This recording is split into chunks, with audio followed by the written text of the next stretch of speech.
Alright guys, we're going to go over the ring sensors. These ring sensors, as you can see, I bought a pack of 6. You can buy singles, you can buy doubles. I think they come in pairs. But this is a box of 6 for the ring alarm, which I love. I mean, the ring alarm is fantastic. I bought some extra sensors, you know, for the doors. I bought one for the garage. There's 2 pieces, one that goes right next to each other.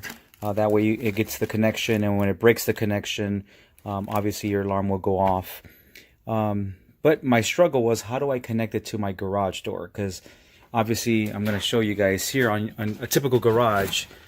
You have obviously the track, you have the metal door, and there's really nowhere to put those sensors. So I was checking to see if anybody had any other ideas, and this is pretty much what I came up with.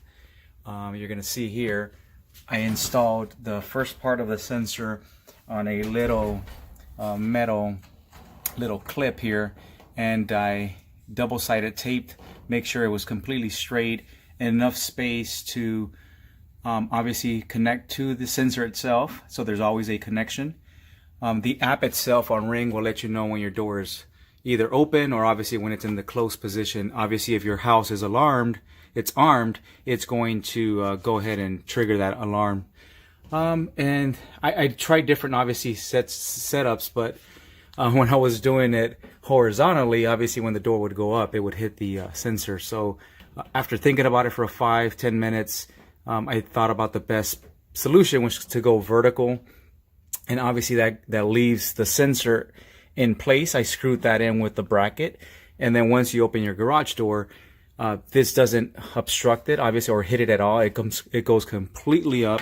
I'm gonna walk over to show you guys how the door completely opens up. I don't know if you guys can still see it from there, but there you go. As you can see, the door completely opens, obviously breaking the connection to the sensor. Since the alarm is not on, the alarm will not go off, but it notifies you there's a sensor there. It's always going to be attached to the door. And once the garage door is closed,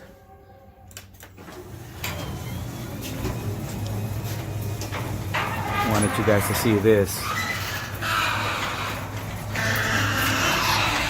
It connects right next to it and gives you that connection.